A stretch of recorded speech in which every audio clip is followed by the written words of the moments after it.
시작을 했는데 현장에서 여전히 기적을 바라는 수색 작업이 계속되고 있죠. 네, 현지 시간 지난달 24일 지진이 발생해 오늘로 8일째인데요. 베네수엘라 당국은 오늘까지 확인된 사망자는 2,645명이며 부상자는 12,000명으로 집계됐다고 밝혔습니다. 이주민은 15,000명에 달하고 민간 기지에서는 여전히 38,000명 이상이 실종자로 등록되어 있습니다. 각국 구조대는 피해가 가장 컸던 북부 라발다주에서 수색과 구조 활동을 이어가고 있습니다. 하지만 잇따르는 여진에 폭우까지 겹쳐 집안이 무너져 내리는 등 구조 환경은 열악한 상황입니다. Un peligro inminente total. O sea, como recapita la misión de hoy, rescatar, no se rescataba. 이런 악조건 속에서도 전날 부서진 쇼핑몰 지하에 갇혀 있던 40대 경비원이 극적으로 구조되면서 3명이라도 더 살기 위한 필살 작업이 이어지고 있습니다.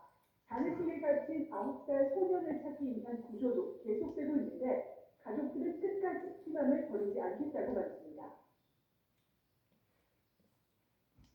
Para las familias que perdieron alguien en su vida durante este terremoto, que no pierdan la fe, no pierdan la esperanza. 일부 해외 구조팀이 철수를 시작했다는 보도가 나오는 가운데 베네수엘라 정부는 아직 수색과 구조 작업을 종료하지 않았다고 밝혔습니다. 네, 베네수엘라 당국의 대응을 둘러싼 논란도 계속되고 있다고요. 네, 이번 재난 대응을 지휘하고 있는 델시 로드리게스 임시 대통령은 강진 발생 8일 만 현지 시간 2일 처음 기자회견에 나섰는데요. 정부 구조 활동에 대한 비판을 정면 반박하면서 지진 발생 즉시 국가 비상대응 체계가 가동됐고 구조대가 충분한 장비를 갖추고 현장에 투입됐다고 주장했습니다. 그러면서 정부의 대처가 늦었다는 비판은 언론이 만들어낸 가짜뉴스라며 나를 세우기도 했습니다. 기자회견 잠시 들어보시죠. Los laboratorios mediáticos que responden a posiciones partidistas políticas. 하지만 피해 주민들과 자원봉사자들은 구조대와 중장비가 초기 48시간 동안 제대로 도착하지 않았다며 분통을 터뜨리고 있습니다. 또 국제기구들은 복구 지원을 확대하고 있지만 이번 지진으로 인한 피해 규모가 워낙 커서 장기적인 복구에는 상당한 시간이 걸릴 것으로 전망됩니다. 세계 최대 원유 매장량을 보유한 베네수엘라에서 물찾기 연료인 휘발유가 부족해 구조 작업에 차질이 빚어지고 있다는 지적도 나왔는데요. 로이터 통신은 이날 베네수엘라 최대 규모 아무아의 전유 공장이 강진에 따른 정전 이후 가동을 재개했다고 전해 잔해 철거 작업에 다소 속도가 붙을지 주목됩니다. 지금까지 워싱턴에서 YTN 신정입니다. 미국과 이스라엘 공습으로 숨진 이란 전 최고 지도자 아야톨라 하메네이의 장례식이 사망 넉 달여 만에 오늘부터 시작됩니다. 그동안 은둔하던 초강력파 군부 실세가 처음 모습을 드러낸 가운데 후계자인 모주타바의 장례식 등장 여부에 관심이 집중되고 있습니다. 보도에 권준기 기자입니다.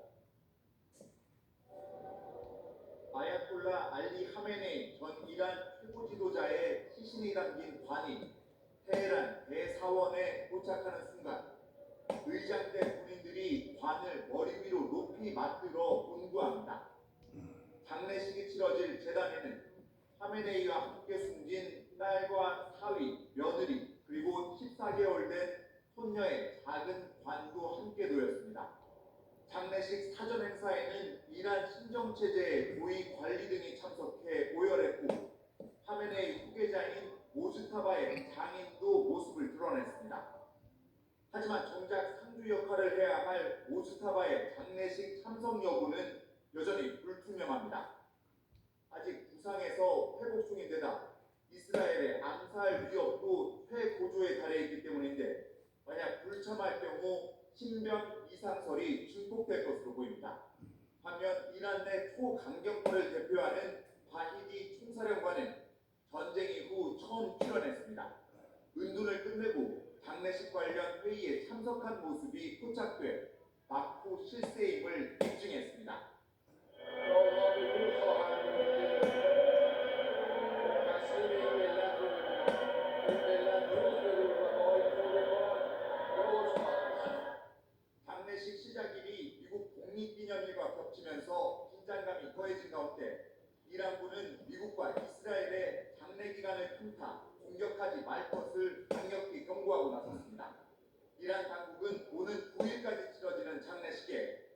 수천만 명의 조문 행렬이 이어질 것으로 예상하고 있습니다. YTN 권준비입니다.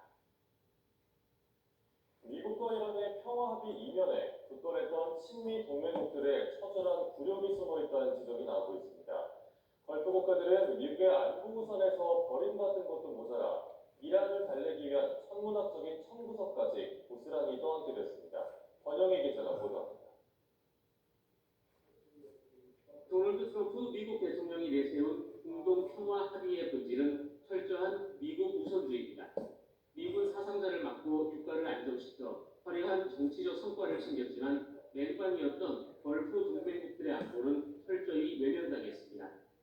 종전 양해 각서에 걸프 국가들을 직접적으로 위협하는 이란의 탄도미사일과 무인기 문제가 슬그머니 빠졌습니다.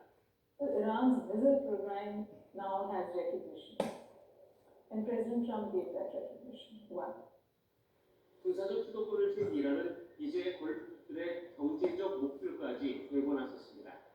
호르무즈 해협 무역 통항은 단 60일뿐이라며 독자적 통제를 선언하자 당장 원유 수출은 물론 식량 수입까지 막힐 처지에 놓였습니다. The region depends a lot on containerized imports of essential commodities, especially food, that comes through container ports in the Middle East side. 더 황당한 건 이 부조리한 평화의 비용입니다.